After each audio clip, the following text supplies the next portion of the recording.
가드 찬양 대단히 감사합니다. 아마 금년 들어서 오늘이 최고 추운 날씨 같아요.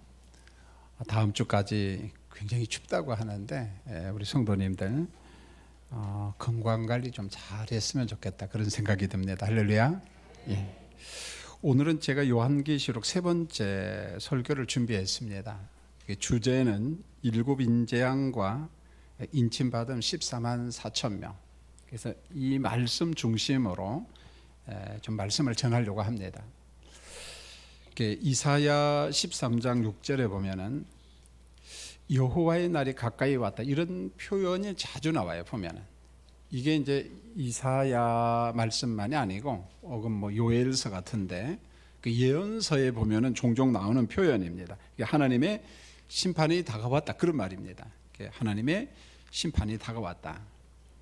그런데 하나님의 심판 혹은 재앙에 대해서 마치 그림을 그리듯이 설명한 게 어디냐면 요한계시록입니다. 한편에 어떻게 그림을 보는 것 같아요 보면은. 그래서 사도 요한이 환상을 통해서 봤지만은 한편의 그림을 그리듯이 앞으로 있을 종말 심판에 대해서, 종말 재앙에 대해서 아주 세밀하게 구체적으로 말씀을 하고 있습니다. 그래서 우리가 계시록에서 꼭 기억할 게 재앙이 일곱 인재앙 그렇게 나오고 또 일곱 나팔 재앙, 그 다음에 일곱 대접 재앙, 이 세 가지 재앙이 연거푸서 나오고 있습니다. 자, 중요한 것은 7이라고 하는 숫자가 붙어 있는데 여러분 완전 수잖아요. 보면은 일곱이라고 하는 숫자를 통해 가지고 이 재앙 심판의 어떤 완전성에 대해서 하나님께서 계시하신 심판은 그대로 임한다는 겁니다. 그죠? 우리에게 거짓말하는 게 아니고 뭐 공포를 조성하기 위해서 그런 게 아니고 이 종말의 심판, 종말의 날들 속에서 이와 같은 심판들이 그대로 임한다. 자, 그걸 갖다가 예고하고 있습니다. 자, 우리 성도님들이 여기서 꼭 한 가지 기억할 게 인재양, 나팔재양, 대접재양이 별개로 나와요. 이렇게 따로 나오니까 인재양 끝난 다음에 나팔재앙이 또 오고 나팔재앙이 난 다음에 그 다음에 대접장이 별개로 따로따로 임하는 것 아닌가 이렇게도 이해할 수 있는데 절대 그런 말이 아닙니다. 똑같은 재앙이에요. 자, 우리 성도님들이 계시록을 공부하면서 꼭 기억할 게 인재양, 나팔재앙, 대접장은 따로따로 별개의 재앙이 아니라 세 가지 재앙이 다 뭐라는 거예요? 똑같은 거라는 게 관점이 좀 다르다는 거예요. 그래서 인재앙을 보다가 나팔정으로 가면 조금 달라요. 강화되어 있어요. 최종 심판에 대해서 뭔가 좀 더 강력한 표현을 쓰고 있어요. 그 다음에 이제 나팔재앙을 계시하다가 대접장으로 넘어가면 같은 재앙인데 조금 다른 표현이 있어서 묘사가 다르다는 거죠. 그러니까 강력한 최후 심판에 대해서, 종말 심판에 대해서 용어 선택을 좀 달리하고 있어요. 묘사를 달리하고 있다는 겁니다. 그래서 우리 성도님들이 계시록 말씀을 읽을 때마다 인재양, 나팔재앙, 대접장은 별개의 다른 재앙이 아니라 똑같은 재앙을 다른 각도로 묘사하고 있다. 구조가 전부 다 똑같습니다. 이제 그것을 성도님들이 알았으면 좋겠습니다. 자, 그 다음에 이제 심판의 기간이 있는데, 그래서 간단하게 예수님의 초림부터 예수님의 재림까지. 그러니까 대종말 사건이니까 어느 끝점에서 이런 심판이, 이런 종말이 온다 그런 말이 아니고 예수님이 이 땅에 오신 그때로부터 시작해서 특별히 십자가 사건입니다. 십자가 사건이 원수마귀 사탄을 결박하는 거죠. 결박 그 사건부터 시작해서 예수님께서 이제 재림하셔서 완전히 그냥 심판이 종결될 때까지 최후 심판이죠. 그리고 새하늘과 새 땅이 계속되는 거잖아요 보면. 그래서 심판 기간은 언제부터 언제까지냐면 예수님의 초림부터 예수님의 재림까지다. 이걸 기억하면 되겠어요. 그 다음에 심판의 대상입니다. 누가 심판을 받느냐는 거죠. 종말의 날들 가운데, 말세의 날들 가운데 복수입니다. 많은 시간 속에서 심판을 받게 되는데 누가 심판을 받느냐면은 계시록 6장에서부터 16장까지 보면 이 세 가지 재앙이 나와요. 인재앙, 나팔재앙, 대접재앙이 나오는데 이 안에 심판받을 대상이 다 나온다는 거예요.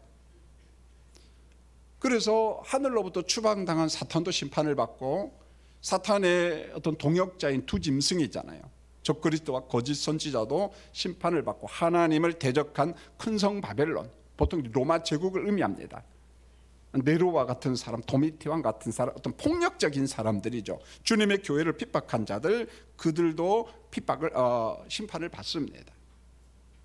자, 이뿐만 아니라 우주도 심판을 받아요. 자연계도 심판을 받습니다.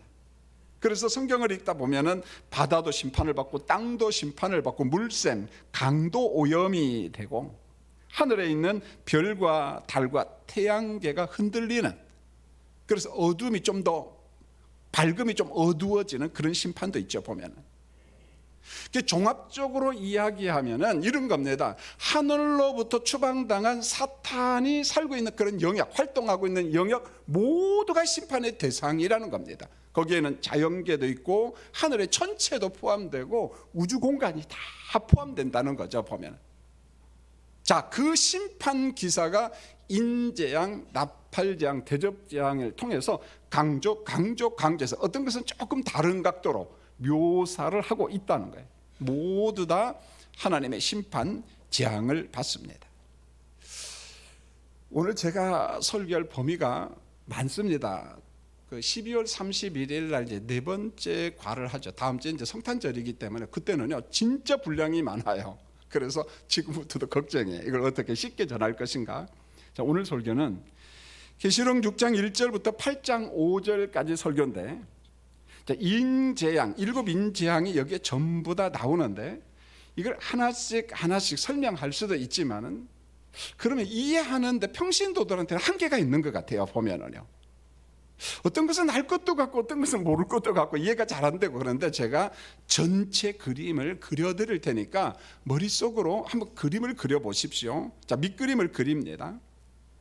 자, 본문을 해석하기 위해서는 계시록 5장부터 알아야 되는데 이것과 연결이 되어 있습니다. 여러분, 사도 요한이 보좌에 앉아 계신 이제 하나님이 두루마리를 가지고 있잖아요. 그런데 그 두루마리를 뗄 수 있는 사람이 없어, 존재가. 그래서 그만 우리가 지난주에 공부했지만은 사도 요한이 어떻게 했어요? 엉엉 울어버렸어요. 통곡했습니다. 여러분, 우리가 하나님의 말씀을 받을 때 이 감정의 반응을 보인다는 게 중요해요. 사도 요한은 두루마리 인을 딱 치니까 말씀을 볼 수 없어서, 깨달을 수 없어서 울어버린 거예요. 저걸 누가 떼지 그랬어요. 그런데 우리가 느헤미야서에 보면은 학사 에스라가 수문 앞 광장에서 말씀을 막 읽을 때 사람들이 벌떡 일어나잖아요. 아멘 아멘 하고, 그리고 그 사람들은 진리를 깨닫고 난 다음에 어떤 반응을 해요? 웃었습니다. 웃어요. 너무 행복하거든요. 여러분도 오늘 설교를 들을 때 혹은 성경을 읽을 때 뭔가 내게 깨달음이 있으면 감정의 반응 보이기를 원합니다. 웃든지 울든지 좀 감탄이 있어야 된다는 거죠, 보면은요. 여러분, 부탁합니다. 계시록 말씀이 좀 어렵지만 그래도 하나라도 깨달으면은 좀 막 웃어주시기 바랍니다, 여러분. 굉장히 그 감정의 반응이 아주 중요하다는 거죠, 보면. 그래서 계시록 5장에 보면은 두루마리 인을 누가 떼기에 합당한가 막 사도 요한이 오는데 24장로 중에 한 사람이 이렇게 말합니다. 십자가에서 일찍이 죽음당한 누가 뗀다? 어린 양 예수님이 떼니까 걱정하지 마, 알려주잖아요. 자, 두 번째 계시록 6장을 보면은 어린 양 예수님이 두루마리 인을 뗍니다. 그래서 첫째 인부터 7째 인까지 다 떼요. 자, 첫째 인을 뗐다라는 말은 일종의 십자가 사건인데 지금부터 재앙이 시작된다는 거예요. 그리고 7째 인을 딱 떼면은 하늘에서 막 천둥이 치고 우레가 있고 지진이 있고, 이것은 전체 우주 붕괴에 대한 심판이거든요. 최후 심판입니다. 그래서 심판이 종결된다는 말입니다.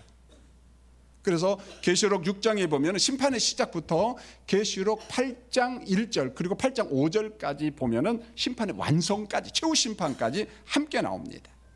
그 다음에 이제 계시록 7장에 보면은, 여러분 계시록에 보면 복된 숫자가 참 많아요. 뭐 3자도 있고, 그 다음에 뭐 7자도 있고, 10자 만수도 있고, 그 다음에 12 이런 숫자가 있는데, 정말 복된 숫자가 있다면은 인침받은 거룩한 백성 완전수로서 14만 4천 명이 나옵니다. 물론 이제 여호와의 증인 같은 이단들은 이걸 가지고 악용하죠. 그래서 우리 그룹에 들어온 사람만 14만 4천 명만 구원받는다. 일종의 구원파 같은 경우도 그런 거잖아요. 신천지도 마찬가지고요. 그래서 많은 이단들은 14만 4천 명을 자기 그룹으로 해석을 합니다. No, 그러지 않아요. 문자적인 숫자가 아닙니다. 그래서 14만 4천 명에 대한 또 다른 해석이 똑같은 숫자인데 계시록 7장 9절에 보면 셀 수 없이 많은 무리라는 표현합니다. 셀 수 없이 많은 큰 무리들. 여러분 14만 4천 명과 셀 수 없이 큰 무리는요 같은 숫자입니다. 인침받은 거룩한 백성들을 갖다가 자 이렇게 표현을 했어요. 구원받은 완전한 상징수입니다. 여러분 제가 이제 후자에 왜 목사님 어느 때는 14만 4천 명 뚝 떨어지게 나오고 어느 때는 셀 수 없는 무리 이렇게 나옵니까? 관점이 달라요. 자 그것을 제가 조금 이따가 보충 설명을 하겠습니다. 자 드디어 이제 본문 1절로 들어갑니다.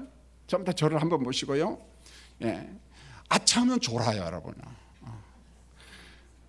그렇습니다. 이게 어려워요. 그러니까 전 절대 졸아도 믿음 없다고 보지 않아요. 예. 졸 수 있습니다 여러분. 왜냐하면 계시록 설교니까. 그러니까 좀 잘 안 들리면 김 목사 책임이에요. 제가 재미없게 했으니까. 그러니까 누구 탓하지 마시고 제 탓을 하면 됩니다. 저를 열심히 보시면 됩니다. 보면은요. 여러분 본문 1절에 보면은 어린 양 예수님께서 이제 첫 번째 인을 딱 떼요. 자, 인을 딱 떼려고 할 때 하나님 보좌에 보면 24장로도 있지만 네 생물도 있잖아요. 네 생물은 뭘 의미하냐면 모든 피조물의 대표자입니다. 네 생물 중에 한 생물이 심판의 책임자를 불러요. 오라 그래요. 이리 와라. 그런데 오라 할 때 대상이 누구냐면 말이 나오는데 말 탄 자가 또 나와요. 말 탄 자. 그래서 말 탄 자를 향하여 오라 이렇게 말합니다. 그래서 보좌에서 결정한 심판, 보좌에서 결정한 심판을 이 땅에다가 실현하라. 어떤 우주 혹은 이 땅에서 실현하라 그렇게 말했습니다. 여러분 지난 시간에 공부했잖아요. 보좌로부터 이 말이 무슨 말입니까? 모든 심판을 결정하는 것은 어디냐면 이 땅이 아니라 하늘 보좌예요. 그 하늘 보좌에서 결정한 심판이 하나님의 거룩한 자들을 통해서 부리는 영을 통해서 누군가를 통해서 이 땅에서 실현된다는 거죠. 그래서 우리가 마태복음 6장 10절을 꼭 기억하라고 이야기했습니다. 예수님이 주기도문을 가르치면서 아버지의 뜻이 하늘에서 이루어진 것처럼 어디에 이루어져요? 이 땅에. 이겁니다. 보면은 하늘 아버지께서 보좌에서 결정한 심판 이 모든 것이 어디에서 이루어져야 돼요? 이 땅에서 이루어지기를 원하는 겁니다. 보면 계시록이 그런 거예요. 똑같은 구조로 패턴으로 그렇게 되어 있어요. 자 이제 성도님들 첫 번째 인을 예수님께서 어린 양이 딱 뗍니다. 자 그랬더니 계시록 6장 2절에 보면은 어떤 말씀이 나오는가? 이것은요. 자 말씀을 한번 보겠습니다.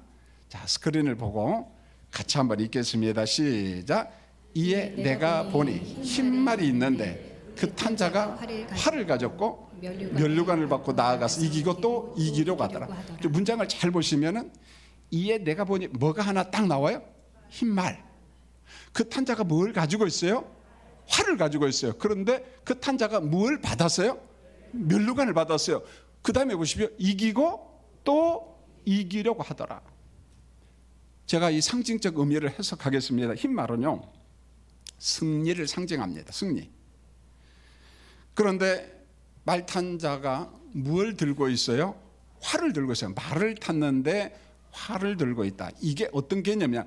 군인 개념인데 일반 군인이 아니라 전사 개념이에요. 전사. 여러분 군대 생활 해보셨으면 알 겁니다.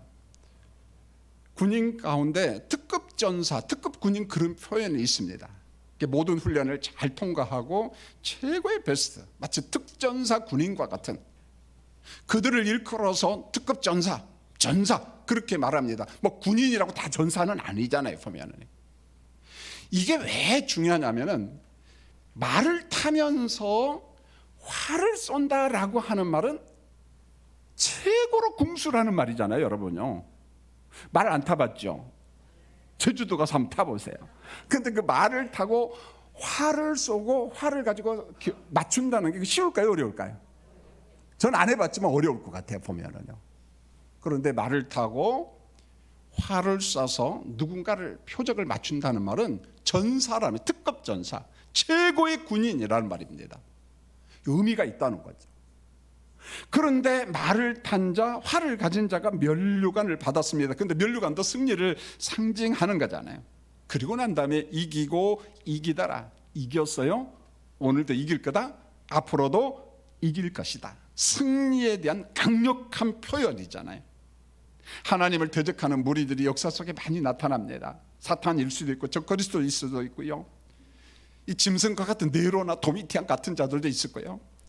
역사 속에 그 흉악한 무리들이 많잖아요. 그들이 하나님을 대적하고 하나님을 향하여 비방하고 교회를 핍박할지라도 그들이 이기지 못해요. 하나님의 나라와 하나님의 거룩한 교회, 거룩한 공동체가 이긴다는 겁니다. 그래서 종말의 심판 가운데 등장하는 게 뭐냐? 전쟁이에요. 전쟁. 하나님의 교회의 승리. 하나님의 교회의 승리에 대해서 첫 번째 인지양을 통해서 말씀하고 있어요. 여러분, 두 번째 인을 떼자 어떤 말이 나오냐면은 붉은 말이 나옵니다, 여러분요. 예, 붉은 말. 한번 그림을 그려보십시오. 자, 계시록 6장 4절 같이 한번 읽겠습니다. 시작. 이에 다른 붉은 말이 나오더라. 그 탄 자가 허락을 받아 땅에서 화병을 제하여 버리며 서로 죽이게 하고 또 큰 길을 칼을 받았다. 잘 보십시오. 제가 한 번 더 읽겠습니다. 이에 다른 두 번째는 무슨 말이 나와요? 붉은 말이 나오더라. 그 탄 자가 허락을 받았어요. 땅에서 무엇을 제하여 버리고 화평. 그리고 서로 죽이게 하고 또 무엇을 또 받아요? 큰 칼을 받아요. 자, 뭔 말일까? 제가 설명합니다. 여러분, 성경에는 이 색깔을 가진 묘사가 있어요. 상징적인 묘사인데 이 붉은 색깔, 붉을 말은 뭐냐면 피 흘림, 살육의 색깔이에요. 누군가 죽인다는 거죠. 죽는다는 겁니다. 그런데 말을 탄 자가 평화를 제하여 버리며 서로 죽이는 거다. 전쟁 같잖아요. 그런데 무엇을 또 받았어요? 큰 칼. 무기 중에 강력한 무기를 의미하겠죠. 큰 칼은 전쟁의 도구입니다. 여러분 보십시오. 전쟁은 그 자체가 모든 것을 파괴합니다. 평화가 없어져요. 여러분, 금요일 날 우리 최 목사님이 금요 기도회를 인도하는데 이런 이야기를 해요. 자기가 설교하러 오기 전에 유럽의 뉴스를 접했다는 거예요. 강추위가 오고 있다는 거예요. 엄청 추위. 딱 생각나는 게 우크라이나에서 전쟁하는 그 허벌판에서 전쟁하다 보면은 어떻게 되겠습니까, 여러분? 엄청나게 힘들잖아요. 저도 군대 생활할 때 팀 스프리트 훈련을 여주 이천 쪽으로 강원도 철원에 있다가 갔는데 얼마나 추운지요. 일주일 내내 씻지도 못합니다, 보면은요. 발에 동상도 걸리기도 하고. 그런데 그런 전쟁을 1년, 2년, 3년 계속 한다고 생각해 보십시오. 평화가 어디 있습니까? 먹고 살 집이 어디 있겠습니까? 전쟁 자체가 사람을 죽이는 거잖아요. 자멸행위입니다. 전쟁에 승리했다고 뭐 남는 게 있습니까? 다 무너지는데요. 자, 두 번째 인지양은 전쟁과 죽음이라고 하는 주제를 가지고 땅을 심판하는 기사가 나오고 있는 겁니다. 전쟁이 뭐냐는 거죠. 사람을 죽이잖아요. 심판의 도구라는 거죠. 여러분, 종말의 심판 가운데 전쟁이 계속 등장한다는 거예요. 끊임없이 등장한다는 것입니다. 세 번째 보십시오. 세 번째 인을 어린 양이 딱 떼자 뭐가 등장하냐면 검은 말이 딱 등장합니다. 검은 말. 자, 계시록 6장 6절 말씀을 같이 한번 읽겠습니다. 시작. 내가 내 생물 사이로부터 나는 듯한 음성을 들으니 이르되 한 데나리온의 밀 한 대요 한 데나리온의 보리 석대로다. 꼭 감람나와 포도주는 해치지 말라. 제가 시간이 없기 때문에 감람류, 포도주는 해치지 말라 이걸 설명을 잘 못합니다. 보면은요. 나중에 우리 부목사님들한테 물어보십시오. 그러면 완벽하게 설명을 할 겁니다. 세 번째 인을 딱 떼니까 이번에는 무슨 말이 등장합니까? 검은 말. 자, 복습하겠어요. 첫 번째는 무슨 말이었어요? 흰 말. 두 번째는 무슨 말이에요? 붉은 말. 이제 세 번째는 뭡니까? 검은 말. 여러분, 성경에서 검은 색깔은 기근을 상징합니다. 기근. 배고픔을 상징합니다. 그래서 검은색 딱 하면은 어떤 불길함, 고통받음, 슬픔을 상징하는 색으로 등장을 합니다. 근데 이번에 보세요. 말을 탄 자가 손에 저울을 들고 이렇게 외칩니다. 한 데나리온의 밀 한 대요 한 데나리온의 보리 석대로다. 여러분, 이게 뭐냐면 일종의 기근과 물가 폭동에 대한 계시입니다. 여러분요, 기근과 물가 폭동. 여러분, 기근이 오다 보니까 먹을 양식이 없잖아요. 물가 폭동이 되다 보니까, 그래서 돈 많은 사람은 한 데나리온의 밀 한 대를 먹고 살았습니다. 그런데 이제는 없는 거예요. 양식이 없어. 그래서 한 데나리온의 밀 사 먹던 사람이 그 한 데나리온 가지고 이제 밀 대신에 뭘 대신 사 먹어요? 보리 몇 대? 석대. 양은 많아지잖아요. 요즘 뭐 건강식 보리라고 하지만은요, 원래는 보리가 좀 소화도 잘 안 되고, 그래서 어떤 뭐 가난한 사람들의 양식이거든요, 보면. 그래서 검은 말을 탄 자가 저울을 들고 한 데나리온의 밀 한 대, 한 데나리온의 보리 석대라는 말은 앞으로 기근과 물가 폭동과 같은 그런 재앙, 그런 심판이 온다는 겁니다. 그게 실질적으로 역사 속에 그대로 있잖아요. 보면, 자, 이제 네 번째 인을 떼니까 청황색 말이 등장을 합니다.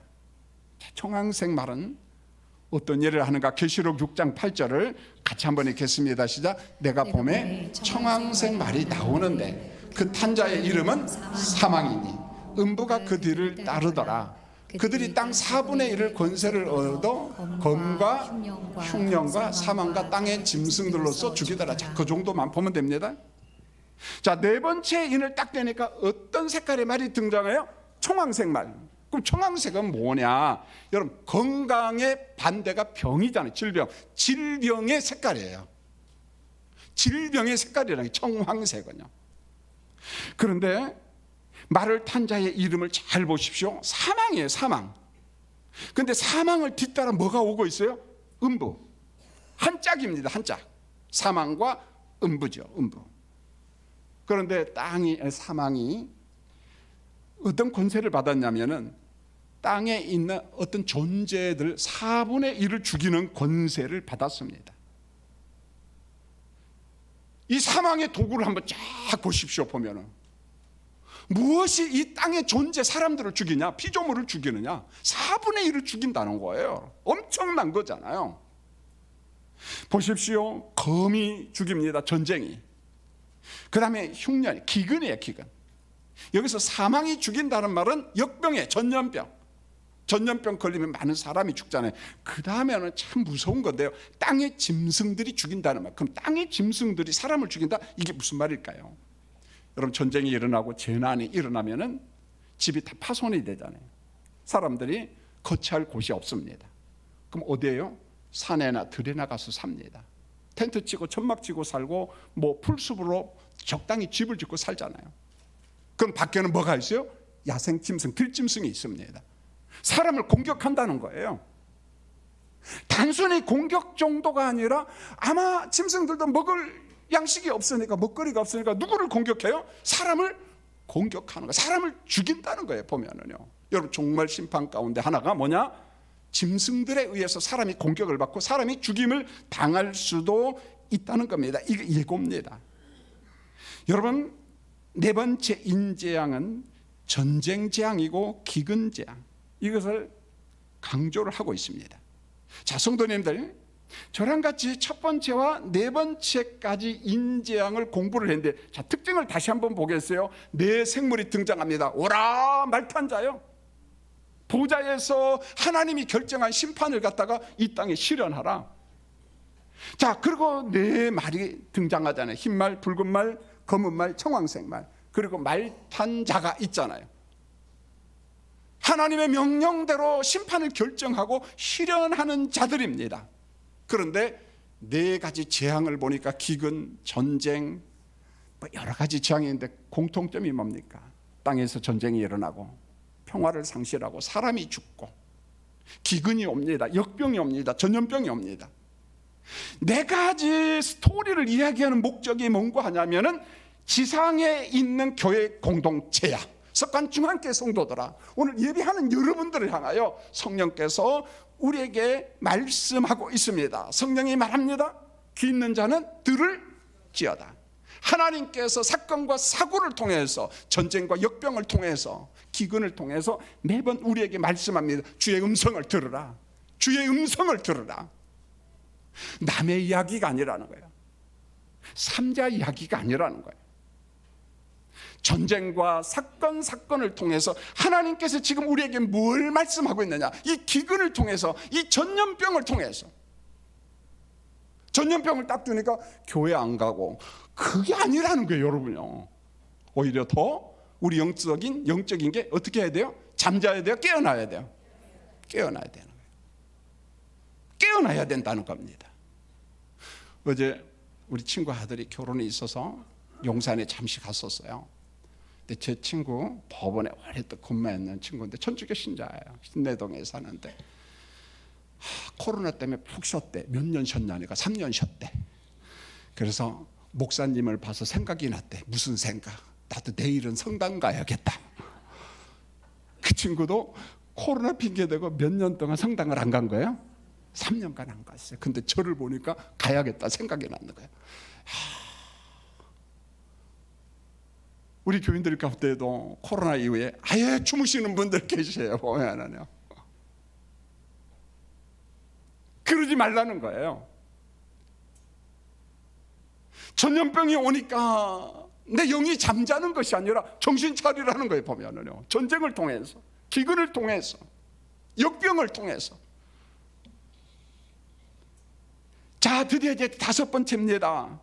예수님이 5번째 인을 떼자 성도들이 부르짖는 소리가 있습니다. 근데 여기서 성도들은 땅에서는 순교한 자들이에요. 영혼이죠, 영혼. 여러분, 우리가 이 땅에서 죽어요. 장례식 치르죠. 매장이든 뭐가 됐든 간에. 그러나 영혼은 소멸되지 않아요. 전부 다 하나님의 품에서 안식함을 믿습니다, 여러분요. 우리 하나님은 죽은 자의 하나님, 산자의 하나님. 산자의 하나님이에요. 산자의 하나님이에요. 살아있는 영혼들이 5째 인 재앙을 딱 떼자 죽임당한 순교자들이 탄원하는 거예요. 신원하는 겁니다. 본문 10절로 11절에 순교한 자들이, 그 영혼들이 하늘 성전 제단 아래서 하나님, 우리의 핏값을 갚아주세요. 조금만 기다려라. 조금만 기다려라. 그 숫자가 다 차기까지 조금만 기다려라. 여러분, 환난과 핍박 때문에 이 땅에서 고난받고 순교당했어요. 그럼에도 불구하고 그들은 버림받은 영혼이 아니라는 거예요. 천상교회 성도들이에요. 천상교회에서 주의 품에서 안식하고 있습니다. 자, 우리가 지상에서 믿음 생활할 때 지상교회를 핍박한 자들이 있잖아요. 성도들을 박해한 자들이 있잖아요. 천상교회에 있는 영혼들이 아버지한테 탄원합니다. 신원합니다. 하나님, 정당한 심판을 요구합니다. 우리의 피를 갚아주세요.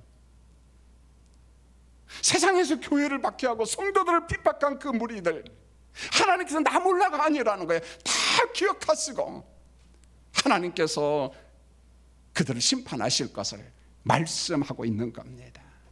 전부 다 심판합니다. 여러분, 어린 양이 이제 드디어 6번째 인을 딱 떼자 큰 지진이 일어납니다. 보통 지진이 아니에요. 이 말은 무슨 말이에요? 심판의 영역이 점점 확장돼 가는 기사입니다. 우주로 확장되고 넓어집니다. 그래서 심판이 해와 달과 별, 여기까지 확장돼. 그래서 전체 기능이 약화가 됩니다. 밝음이 어두워지기도 하고요. 그래서 대접장과 나팔장에 여러분 3분의 1 상태가 어두워져요. 태양의 밝기가, 달의 밝기가, 별의 밝기가 3분의 1이 주면 농사 못 집니다. 경제활동 끝납니다, 여러분. 단순히 추상적인 이야기를 하는 게 아니에요. 하나님의 창조 질서가 흔들려요. 심판을 받고 자연계가 서서히 무너집니다. 그리고 난 다음에 본문 15절로 16절, 17절에 보면은요, 심판받는 대상이 나와요. 대상이. 땅의 임금들이 심판을 받습니다. 왕족들이, 권력층입니다. 장군들, 독재자들이에요. 도미티왕 같은 자들, 네로와 같은 자들. 부자들입니다. 부자라고 해서 다 심판받는 것이 아니라 돈을 우상 숭배하는 자, 만몬주의자들, 바알 숭배자들, 강한 자, 어떤 권력과 폭력을 가지고 교회를 핍박하고 세상에서 불의한 일을 한 자들, 모든 종과 자유인들이 막 절규를 하는데 회개하는 절규가 아니에요.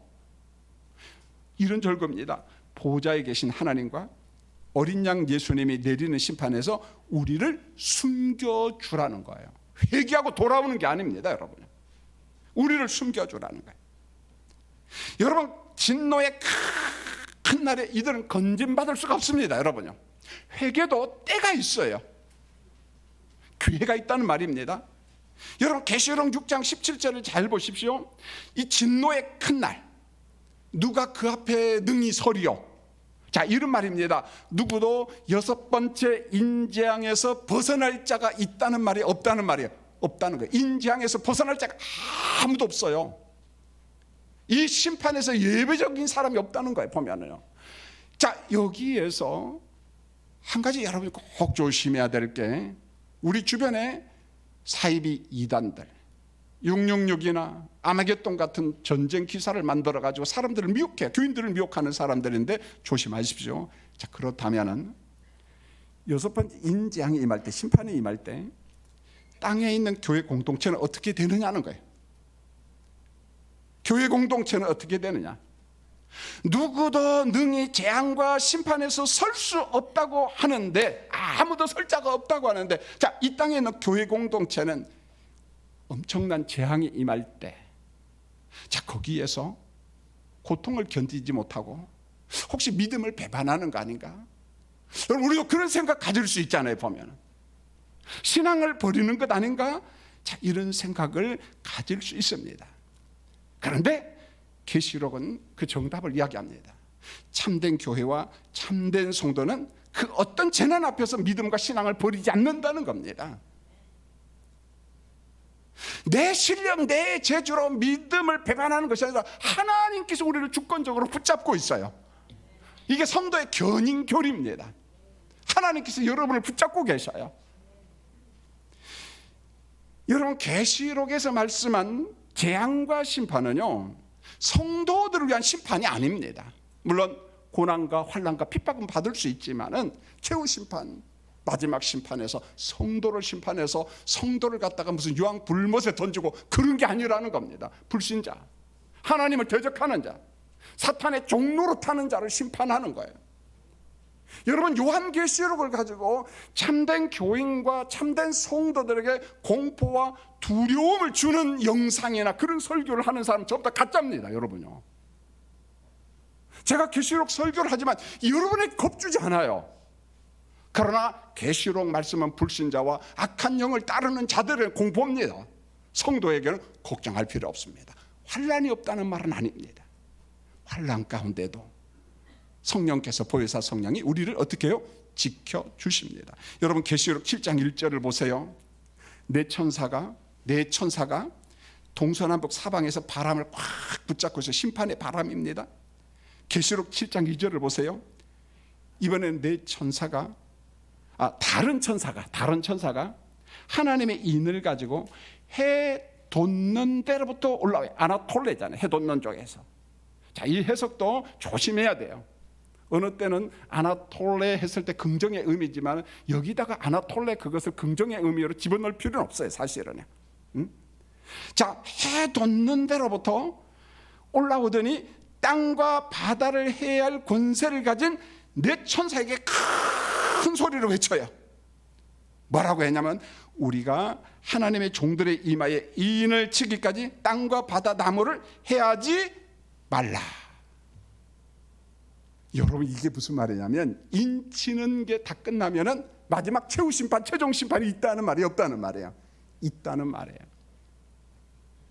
인치는 시간이 끝나는 점이 있다는 거예요. 은혜의 때, 구원의 때가 있고 그것도 끝나는 시점이 있다는 거예요, 여러분요. 그리고 최종 심판, 최후 심판 그게 기다리고 있다는 거예요. 그러면서 사도 요한은 인침받은 백성을 두 가지로 표현합니다. 자, 7장 4절에 보니까 땅에서 인침받은 이스라엘 백성들로 표현합니다. 12지파 14만 4천 명. 땅의 관점에서, 지상교회 관점에서 인침받은 성도를 이야기한 거예요, 여러분요. 그런데 계시록 7장 9절을 보면 하늘 관점에서 이야기합니다. 보좌 앞에 서 있는 셀 수 없이 많은 무리, 똑같은 숫자예요. 똑같은 하나님의 인침받은 백성입니다. 여러분 시간이 없기 때문에 왜 단지파 이름이 빠졌는가, 그것은 생략하고 넘어갑니다. 또 하나 기억할 말씀은 여섯 번째 인재앙이 아무리 무시무시하고 강력하다 할지라도 그 종말 심판에서 성도들은 제외예요, 여러분. 여러분 성도들은 인침받은 백성으로 전부 다 14만 4천 명, 셀 수 없는 무리로 하나님 보좌 앞에 섭니다. 천상계에 다 올라갑니다. 여러분 믿으십니까? 현재 분사예요. 그리스도를 믿는 자는 다 거기 앉아 있어. 이제 말씀을 맺겠습니다. 여러분 로마서 8장 35절과 38절로 39절은 이렇게 말씀하고 있습니다. 누가 우리를 그리스도의 사랑에서 끊으리요? 여러분 예수 믿나요? 한 번 더 강조합니다. 예수 보혈이 내 보혈임을 믿습니까? 예수님이 피로 값주고 여러분을 하나님 앞에 사서 드렸어요. 자, 인침받은 백성입니다. 그런데 누가 그리스도의 사랑에서 우리를 끊으리요? 끊을 자 있다? 없다는 거예요. 아무도 없어. 의롭다고 인침받은 성도는 영생의 나라에 들어갈 때까지 하나님께서 우리를 꽉 붙잡고 계십니다. 확신합니까? 여러분만 보지 마시고 옆 사람도 한번 보십시오. 다 나와 함께 어디 갈 사람이에요? 인침받은 백성들입니다. 사랑하는 성도님들, 계시록에 다양한 공포, 다양한 사건이 있지만은 사탄과 두 짐승, 하나님을 비방하는 무리들, 그들이 지배하는 어떤 자연계 전체에 대한 심판 경고지 성도에 대한 경고가 아니야. 그러니까 계시록을 가지고 예수 믿는 사람 공포에 떨 필요가 있어요? 없어요. 두려워할 필요가 있어요? 없습니다. 하나님의 그 사랑에서 끊을 자 있다?